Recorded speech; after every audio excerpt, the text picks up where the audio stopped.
Hello everybody. Today on DIY Day we're going to be setting up the QuickJack 5000 TLX garage lift. So hope you'll join us.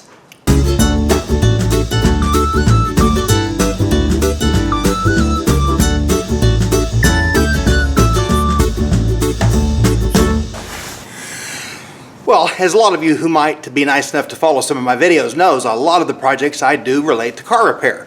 Oil changes, brake jobs. I've done videos on do-it-yourself tire rotations. Even though I do some things in the house, most of my videos are about car repair. And most of those entail lifting up the vehicle on a big floor jack like I've got over there in the corner.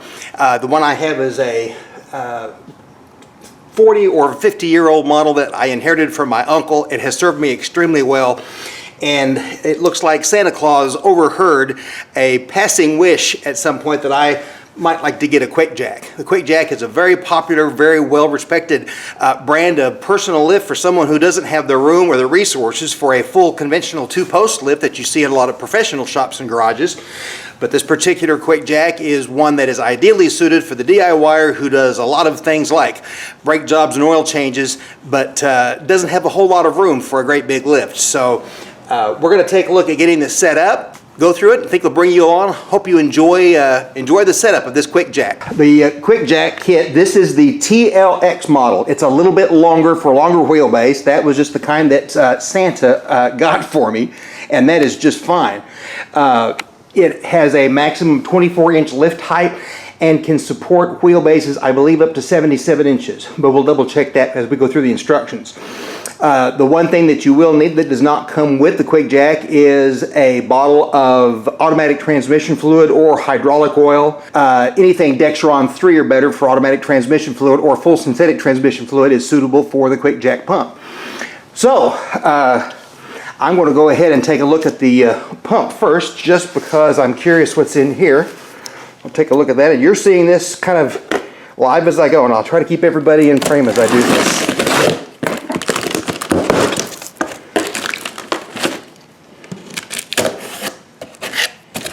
There's that. Let's see, what did we get in the bag here? We've got some rubber pads, hose assembly, parts bag, thread sealant. We've got quick disconnect couplers and the inventory sheet. Let's take a look at the rest of this here. So we have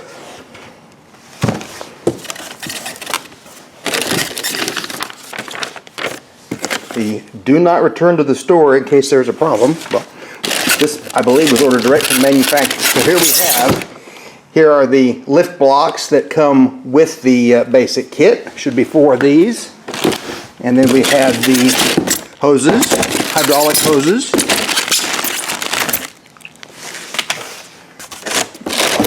And then we have the connectors for, I believe, they go from go to each rail. Those.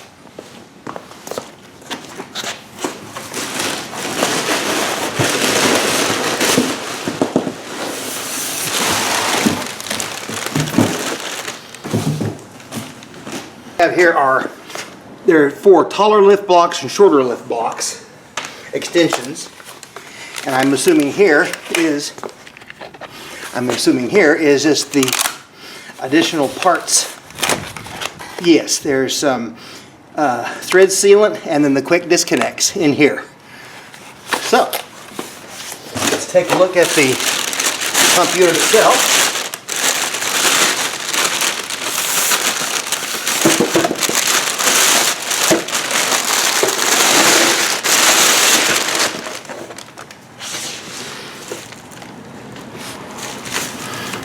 See, we're a little bit out of frame. There we go. So here's the pump unit itself with the basic up-down switch. This is the, here's the front. This is the reservoir that will fill with, I believe it's about 2.5 quarts of oil. We have the pump motor itself, and then we have the plug-in to, this is just the wall 110 volt model. Plug this guy into wall power. and that will power the whole thing up. So, I tell you what, let's go ahead and we'll take a look at the other boxes, see what they've got, see if we can find some instructions and go on this thing. Now, technically, this box is box number 1. I realize I'm talking and you can't see me, but you don't really have to see me. So we're going to go ahead.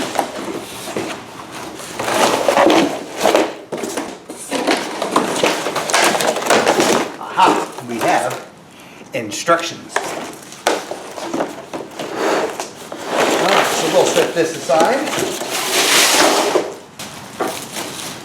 All right, we will go ahead and bring this guy out of the box. Actually,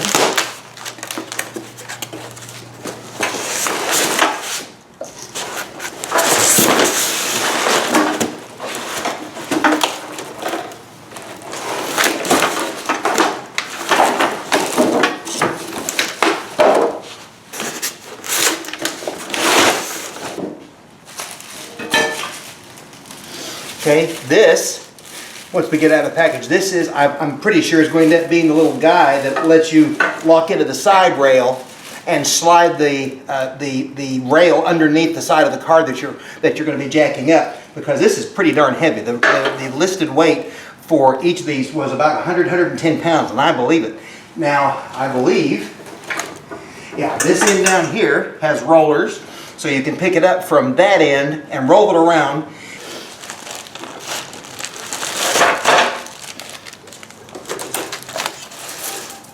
So there is the QuickJack.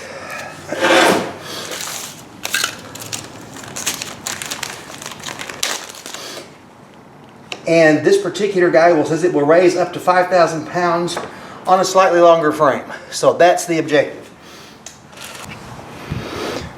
Okay, we've taken a few minutes, read some instructions. I cleared away some of the packing material, and rather than bore you to tears by going through the same thing, showing you opening the other side, we'll just use the miracle of modern television, and we will open up the other side and clear away the packing material so you see all the QuickJack components unpacked. 1, 2, 3. Voila! Now, QuickJack is unpacked. Let's go over a few very top-level things that we got from consulting the tome of QuickJack knowledge. One of the things I've seen asked in some other videos and discussed in other setup videos is, can you put a QuickJack on a driveway? Well, technically, in fact, the manual specifically states that QuickJack is not to be used outdoors. That's number 1. Number 2, if you're going to put it on any surface that has an incline, it must not exceed 3 degrees. So I've already measured my driveway. I took a level, a yardstick, and a plumb reference point. My driveway is 6 degrees from this flat point at the edge of the driveway, even as far as 6 feet out to 15 feet. It's about an average of a 5.9 to 6 degree drop. So even if you could use the QuickJack outside, I can't use it in the garage here. Second, you have to be aware that there is what they call a radial shift that occurs, because when the car gets lifted, it will rotate the car this way. And that distance can be 11 to 15 inches. So wherever you set it back, you have to make sure that you have 11 to 15 inches of clearance between any obstacles. And as mentioned before, you do need to use hydraulic fluid or automatic transmission fluid. Anything that's rated Dextron 3 or better is adequate. I just grabbed a jug of Valvoline ATF. It's Dextron 3 rated. That should be good enough. The rated capacity for this model is 2.1 quarts. So, with all that in mind, let's go ahead and get started putting it together.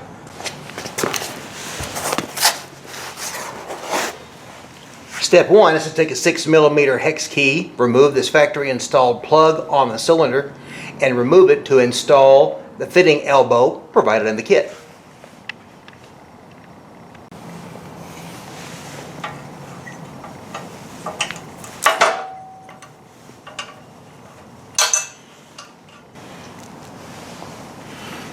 Here is the elbow fitting, and we are to install this end into that hole.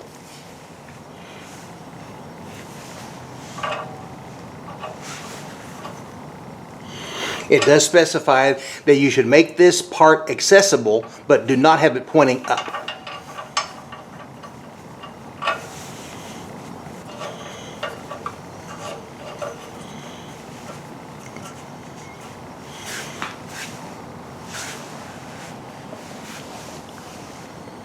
The instructions specifically call out not to use thread sealant on the fitting because it has an O-ring.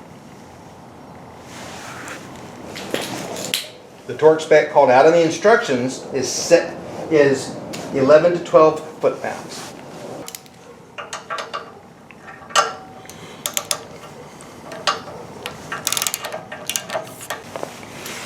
The next step involves taking the short hydraulic hoses and preparing them to receive the male quick disconnect fitting on one end,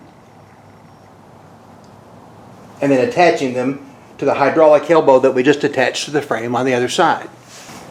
I've already removed the cap. The instructions say to prepare this with thread sealant.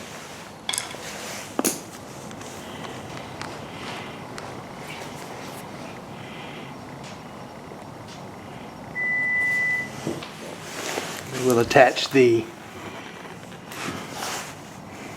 male quick disconnect fitting there.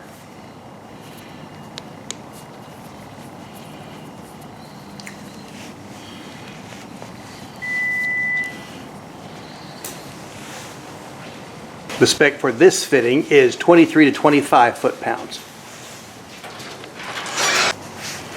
With the short hose now coupled with the proper female connector, we're now going to take the female connector and attach it to the hydraulic elbow that we attached to the frame originally.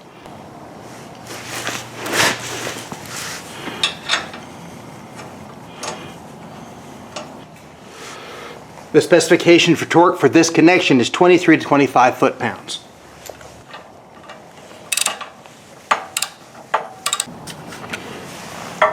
Now that we've completed this connection, it's important to note that the hose, the short hose, should go underneath the rest of the QuickJack frame.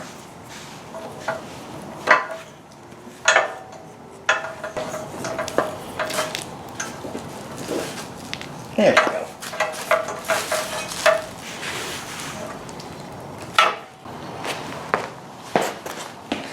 Now the next step in the assembly is to take the long hose, take the long hydraulic hose, and there are two of them, we'll do one at a time. Take the end caps off each end and prepare each end with thread sealant.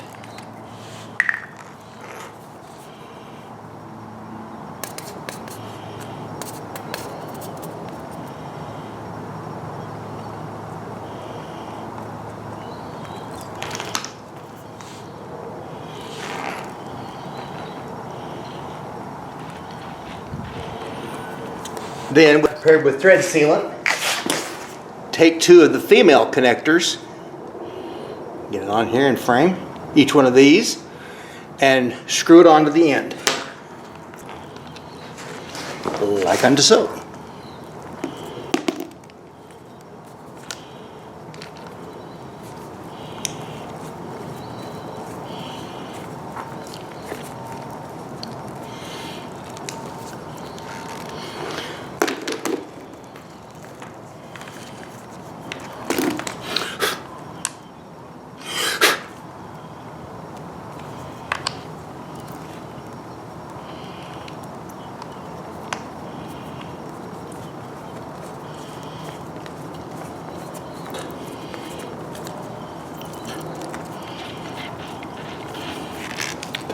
I believe the torque spec on these is 25 foot-pounds. So now,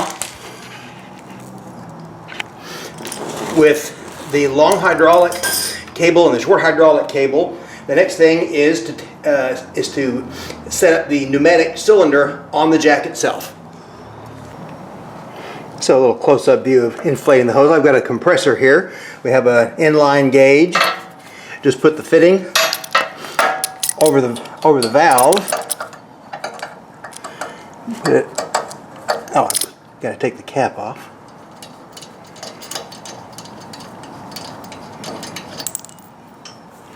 put the fitting over the valve.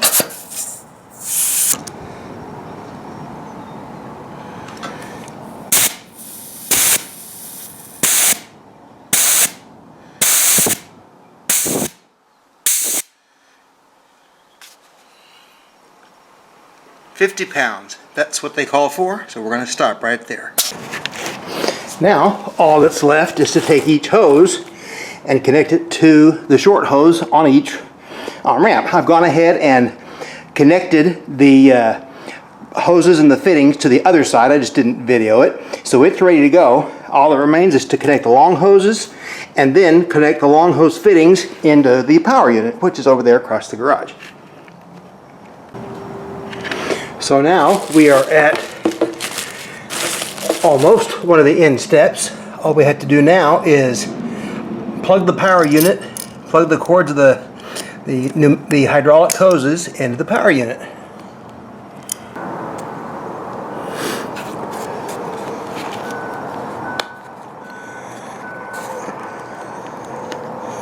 Screwing the plugs in the power unit and then inserting one of these male threaded fittings into the bottom and top unit. This has an O-ring, so it doesn't need tape or sealant.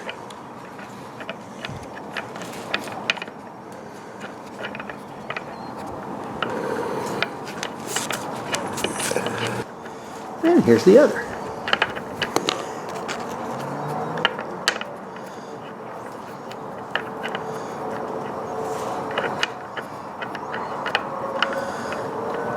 There we go.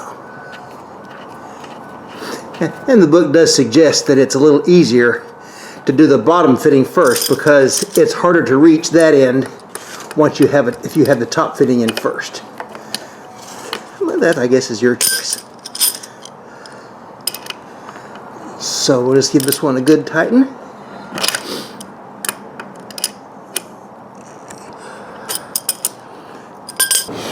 So, next step is to loosen the filler cap and put in automatic transmission fluid to within half an inch of the fill hole.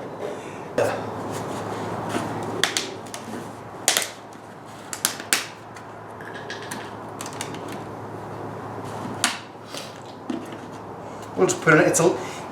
I say it's easy to see, it's kind of dark, but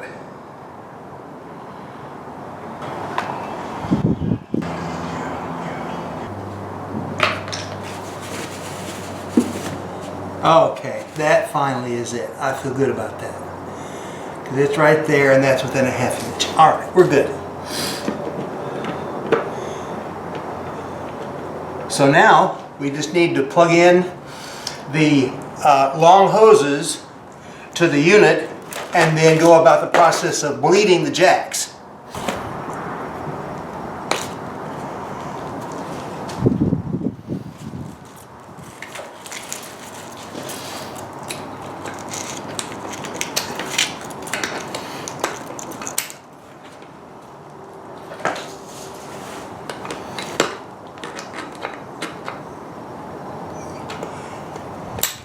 There. Okay, so here is the bleeding setup. We have both racks on three, each is on 3 lift blocks. 2 of the tall lift blocks and then stacked on a short lift block, lifted from the hinged or the roller side out such that the lift plate is atop the stack. Same thing for the other side, and we have both hoses connected to the power unit. Now, what you are supposed to do is have a 5mm Allen key handy because you'll use that to open and close these bleed screws right here. And the instructions say that once you've done this and once you're confident that both racks are safe, both lifting racks are safe on the blocks, lift each side set with the control such that the jack rises about 8 inches, and then lower it, rise it, 3 times at approximately 8 inches. So that will be the first step. Okay, we've got a lot of moving parts here. We're going to do our first triple lift prior to the bleed, but we've got a lot of things going on. We have to watch all of our connections here at the elbow, at the quick disconnect fitting, and at the power unit on both sides to make sure there are no leaks. Also, before you engage the unit, you want to make sure that you loosen the breather valve on the top of the unit if your unit doesn't have an automatic breather valve, and mine does not. So, have some paper towels handy, and once you've raised it up or down 3 times, then we will proceed to bleed. So, and you're watching this live. This is the first time I have run it, so let's just see what happens.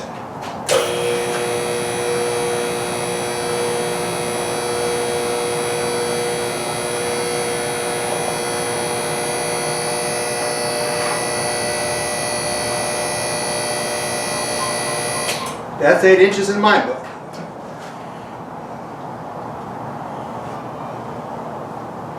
Now we're coming back down.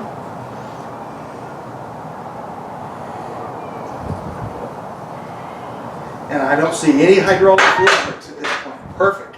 So second time through. Oh wow, that looks really good. Second time through, about 8 inches. So now we'll release it, let it go back down.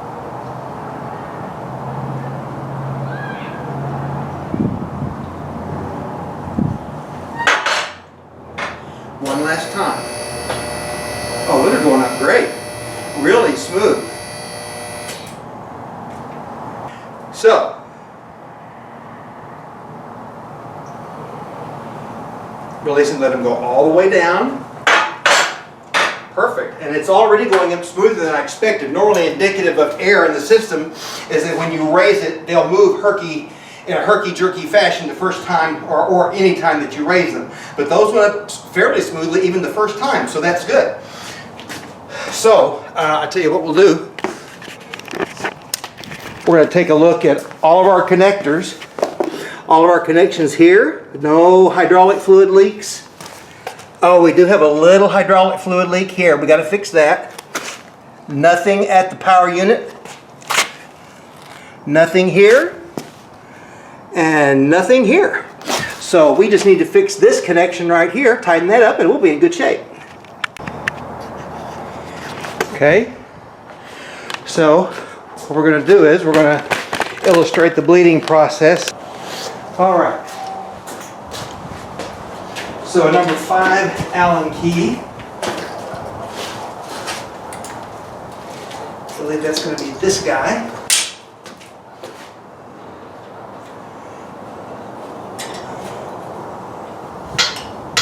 Nope, not quite.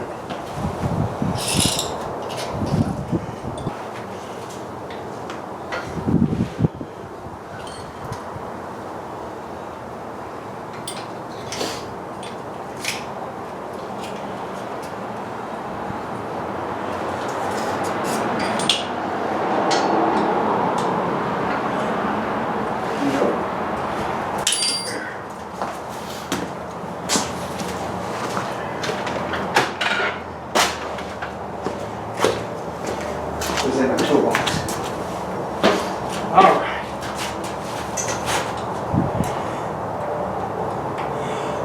No. That's too small. You gotta be kidding me. So we've encountered a little bit of a problem. It's in the bleeding procedure that you should use, as it says right here, a 5mm hex key. I have tried 5mm hex keys out of a new set of Allen wrenches that I just bought a little while ago, and a set of sockets that have 5mm hex in them. Does not work. I've gone up a size and down a size. The 5 is too big. The 5 is too big, and the 4 is too small. Okay, it's now a day later. Yes, I'm still in my same grubby t-shirt. And when we last left you, I was discovering that neither the 4 nor the 5mm hex head would open up the bleeder valve on the hydraulic lines on the QuickJacks for bleeding. After I cut out for yesterday, I did a little bit of reading and could find very little online about this situation. So I thought maybe I was just unique. Until I finally, in what I would consider an obscure reference, found a BMW forum where someone mentioned they had bought this neat new jack, and the only problem they had was that when you had to bleed the hydraulic line, you're supposed to have a 5mm hex head, but it didn't fit. You had to have a 4.5mm, just as we suspected. Turns out he was talking about an older model QuickJack. I didn't see much of it, so I have to assume this is maybe an assembly line thing. When they're putting these things together, they have certain threads with 5mm holes or 4.5mm holes, and it's the luck of the draw which one you get. And then I had another adventure. I went out to different places here in town trying to find a 4.5mm Allen key. Nobody had them. I went to 2 different hardware specific stores, 1 general purpose store. Nobody had them. Until I found what is rapidly becoming one of my favorite tool places here in Oklahoma City. It's called Northern Tool, not a sponsor. They had, for $7, an English and metric combination set, including a 4.5mm Allen key, and that's what we're going to use. So, if you get a set of jacks like these, and you know the instructions are going to say you need a 5mm Allen key to bleed the hydraulic cylinders, you darn well better have a 4, a 4.5, and a 5 on hand, or else you're going to get stuck a day looking for them, just like I did. And now we're going to go back to finishing off the bleeding. Okay, now that we have raised and elevated the platforms 3 times approximately, and I had done that previously, but since I had to reset up the jacks and do it again, I'm starting. I did that process over, I just didn't tape it. We're going to take just a healthy dose of rags, and we're going to put it underneath this bleed screw, and we're going to turn it until we stop hearing any air come out.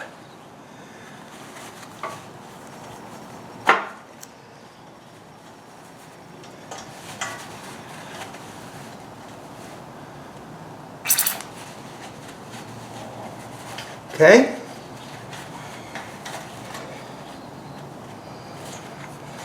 Definitely some stuff has come out, but not too bad. And it's a little bubbly. So we tighten that guy back up.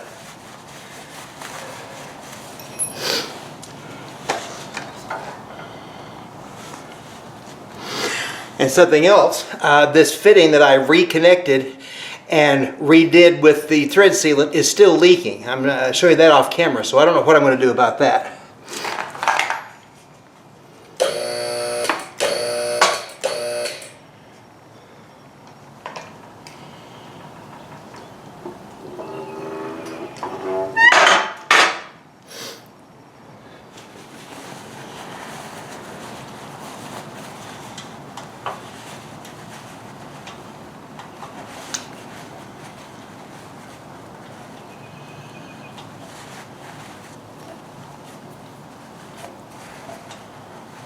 Okay, no more air there. After you've gone through the initial bleed step, you want to try to force a little bit more air. It's kind of like bleeding brakes, actually, I suppose. Go up a little bit.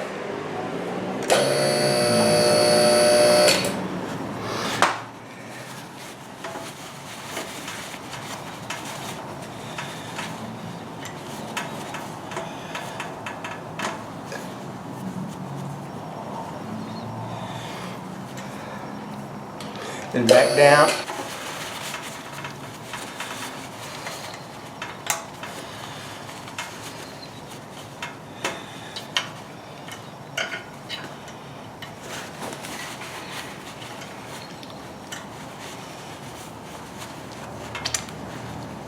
There's a little bit more air in there. Hurt a little bit more, so we're going to do it one more time. Be sure to close the bleeder screw when you release or hit the down button, because if you do that, if you press the down button and the bleeder screw is not tight, you'll draw air back into the system. Still a little bit of air there, not much. I mean, there's just a little gurgle, but enough to hear it. So we close.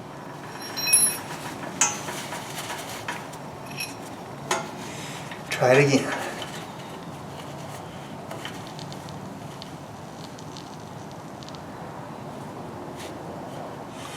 I didn't hear any air that time.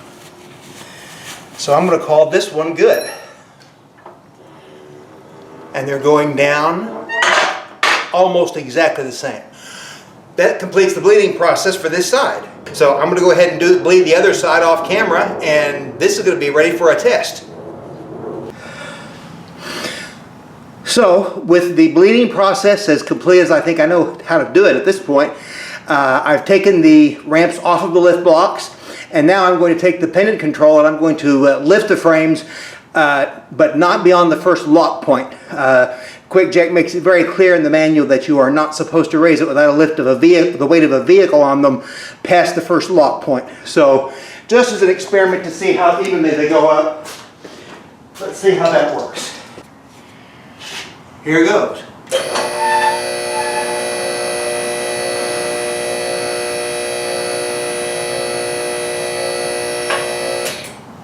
Perfect. And I'll release them, and they're going down on their own. I believe we've got the pieces put together. I'm going to research about the broken connectors, and the next thing we'll demo is actually lifting a car. So stand by. Okay, we're getting ready to do a trial lift with the QuickJack. The QuickJack comes with these solid core blocks that actually look like big Legos. They can fit under the on the frame rail as appropriate for the lifting points on a given vehicle.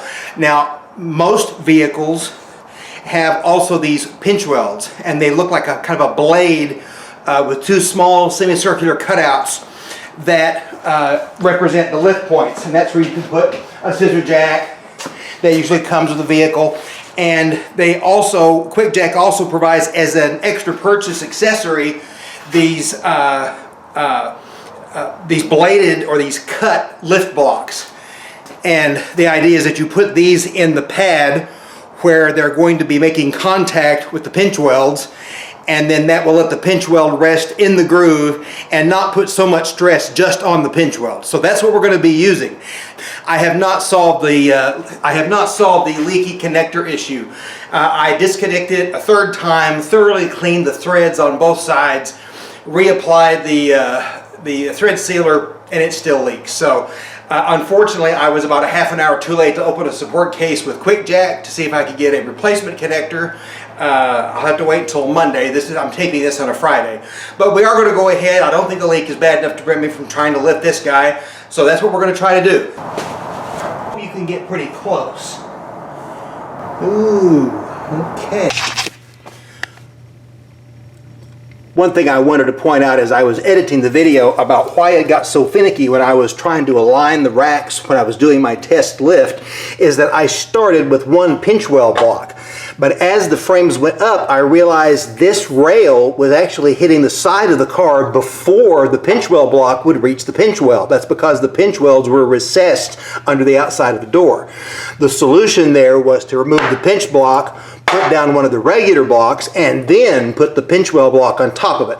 That required a lot of extra fidgeting on the rack, and it caused me to take more time to align it before I could actually do the lift.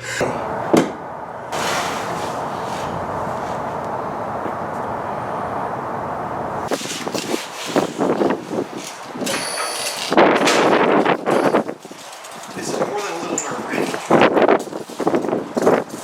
That's locked in.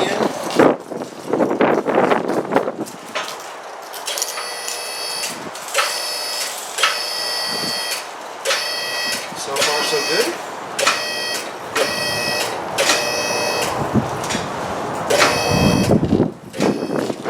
We're off the ground.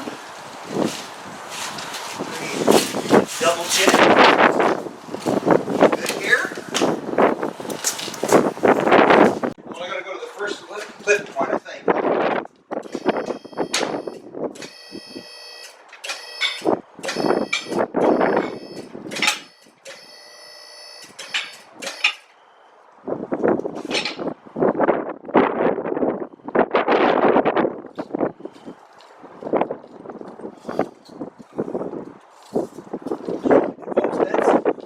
That's the first lift point. And we appear to be in good shape all the way around.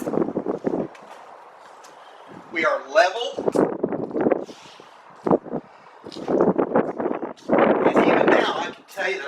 got enough room where I can close the garage door if I wanted to. And I've got ample room here to crawl under. But this is as much more than I normally get when I do an oil change. So this is terrific.